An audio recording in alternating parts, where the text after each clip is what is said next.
ఒక అల్పుడు, నేను అల్పుడు అంటుంటే మళ్ళీ వేరే అనుకోకండి, వేమన్న గారు చెప్పిందే చెప్తున్నా. ఒక అల్పుడు, ఎన్టీ రామారావు గారు చెప్పినట్టు ఒక అంగుష్ట మాత్రుడు, ఒక తుచ్చుడు ఈరోజు ఈ రాష్ట్రానికి ముఖ్యమంత్రిగా ఉండడం అనేది ఈ రాష్ట్ర ప్రజల దురదృష్టం, ఈ రాష్ట్రం యొక్క దురదృష్టం. కానీ ఎంతటి అల్పుడైనా, ఎంతటి తుచ్చుడైనా నిజానికి నేను దరిద్రుణ్ణి అని మెడలో బోర్డు వేసుకుని తిరగడు. కానీ రేవంత్ రెడ్డి గారి స్పెషాలిటీ ఏంటంటే ఆయన మైకు ముందే మాట్లాడుతూ ఉంటాడు. మైకు ముంగట్నే నోటికి వచ్చినట్టుగా దివాలా తీశాము.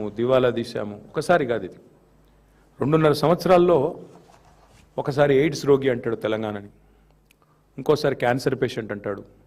ఇక దివాలా తీసిందని మాట్లాడిన దివాలా కోరు మాటలకైతే లెక్కనే లేదు. అది చూసిన తర్వాతనే బాధ అనిపించింది.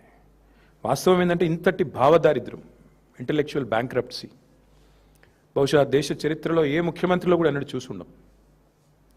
అయ్యా మీరు మీ అదృష్టం బాగుంది, జాక్పాట్ కొట్టారు, ప్రజలు మార్పు అని మీరు చెప్పిన డైలాగులు విశ్వసించారు, మీకు అవకాశం ఇచ్చారు. 50% మీ పరిపాలన 30 నెలలు అయిపోయింది. 50% మీకు ఇచ్చిన అవకాశం అయిపోయింది. ఇప్పటికైనా 4 మంచి మాటలు మీ ప్రభుత్వంలో మీరు ఏం చేశారో, ప్రజలకు మీరు ఇచ్చిన హామీల్లో ఎన్ని నెరవేర్చారో, లేదైనా ఒక జిల్లాకి పోతే ఆ జిల్లాకు మీరు చేసిన అభివృద్ధి, మీ వల్ల జరిగిన మంచి పనులు అవి చెప్తారేమో అని చూస్తాం.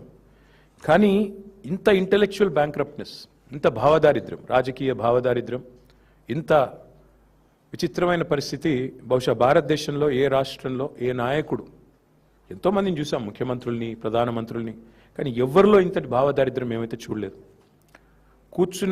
అదంటారు చూడండి, తింటున్న పళ్ళెంలోనే మనుబోసుకున్నట్టు, తింటున్న అన్నంలోనే ఉంచినట్టు, నువ్వు నడుపుతున్న రాష్ట్రాన్ని తిట్టడం ఏం దరిద్రం? అది నాకు అర్థం కాదు.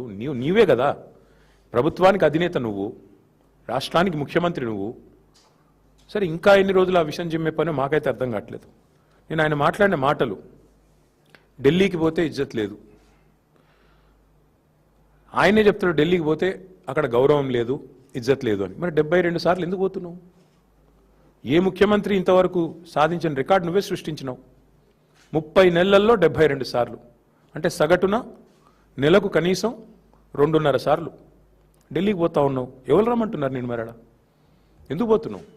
ఢిల్లీలో ఇజ్జత్ లేకపోతే ఎందుకు పోతున్నావు అని అడుగుతా ఉన్నా. వాస్తవానికి నిన్న రేవంత్ రెడ్డి గారు ఎన్ని చెప్పినా ఒకటి వాస్తవం. నా తెలంగాణ కోటి రతనాల వీణ అని దాశరథి గారు ఏదైతే ఆనాడు నిజామాబాద్ జైలు గోడల మీద రాశారో, అలాంటి తెలంగాణ కోటి రతనాల వీణ మాత్రమే కాదు, ఇప్పుడే మా శ్రీనివాస్ యాదవ్ గారు చూపెడుతున్నారు, 1 కోటి ఎకరాల మాగాణం అని చెప్పి రుజువు చేసింది కేసీఆర్ గారి నాయకత్వం. దానికి సాక్ష్యం ఇది. నేనేది ముఖ్యమంత్రి గారి లాగా నోరేసుకొని ఊరికైనా లెక్కలు లేకుండా పత్రాలు లేకుండా మాట్లాడలేదు. This is statistics from government, Telangana Markfed నుంచి, తెలంగాణ ప్రభుత్వ వెబ్సైట్ నుంచే తీసుకుని, directorate of economics and statistics మీరు చూడొచ్చు. 2014-15లో మన రాష్ట్రంలో మొత్తం ఆ రోజు ఎన్ని హెక్టార్లలో సాగు అయ్యేది అంటే 26,13,000 హెక్టార్లు మాత్రమే. 14-15 అంటే తెలంగాణ వచ్చిన రోజు, కేసీఆర్ గారు గద్దెనెక్కిన రోజు. కేసీఆర్ గారు గద్దె దిగిన రోజు 2023-24 59,89,89 లక్షల హెక్టార్లు అంటే 1 కోటి ఎకరాల మాగాణం పెరిగింది. కేసీఆర్ గారి పరిపాలనలో 1 కోటి ఎకరాలు అదనంగా సాగులోకి వచ్చిన మాట వాస్తవం. ఇక దానికి ప్రతిఫలంగా ఏముంటుంది మీకు? సహజంగా పంటల ఉత్పత్తి ఎంత పెరిగింది చూడొచ్చు. ఇదంతా అఫీషియల్ స్టాటిస్టిక్స్. తెలంగాణ వచ్చినాడు, కేసీఆర్ ప్రభుత్వం వచ్చినాడు, ఆ రోజు కేవలం 24,29,000 మెట్రిక్ టన్నులు ఆ రోజుల్లో, ఇది మార్క్ఫెడ్ ఇది లెక్క. మరి ఆ రోజు ఉత్పత్తి అవుతే దిగిపోయిన నాడు ఎంత? మళ్ళీ మోర్ దెన్ డబుల్. ఇవన్నీ కూడా మీకు ఇస్తాను, చూసుకోవచ్చు. సీజన్ వైజ్ ఎంత పెరిగింది, సాగు ఎంత విస్తీర్ణం జరిగింది, ఎంత పెరిగింది, పంటల ఉత్పత్తి ఎట్లా పెరిగింది, ఇవన్నీ లెక్కలతో సహా మాట్లాడతాం.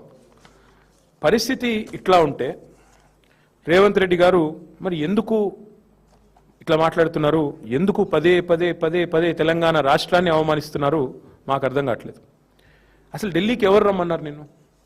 ఎవరు బతిమలాడుతున్నారు ఢిల్లీకి రానాయన? నిన్ను ఇక్కడే ఉండు, 2.5 ఏళ్ళు ఇక్కడే ఉండి పరిపాలించు, ఆ మూటలు మోయకుండా లుచ్చా మాటలు మాట్లాడకుండా మాట్లాడు, మంచి మాటలు మాట్లాడి వేల కోట్ల రూపాయలు ఢిల్లీలో సమర్పించుకోకుండా ఇక్కడే ఉండి మాట్లాడు. ఇంకా చండాలమైన మాట, తెలంగాణ వాళ్ళు అనగానే అసహించుకుంటున్నట.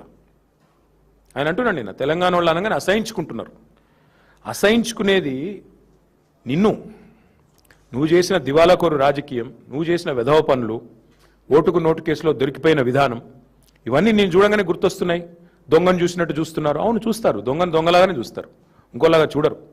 దొరను దొరలాగానే చూస్తారు, దొంగను దొంగలాగానే చూస్తారు. That is the world. ఇవాళ వాస్తవం ఏంటి అంటే తెలంగాణను చూసి ముక్కున వేలే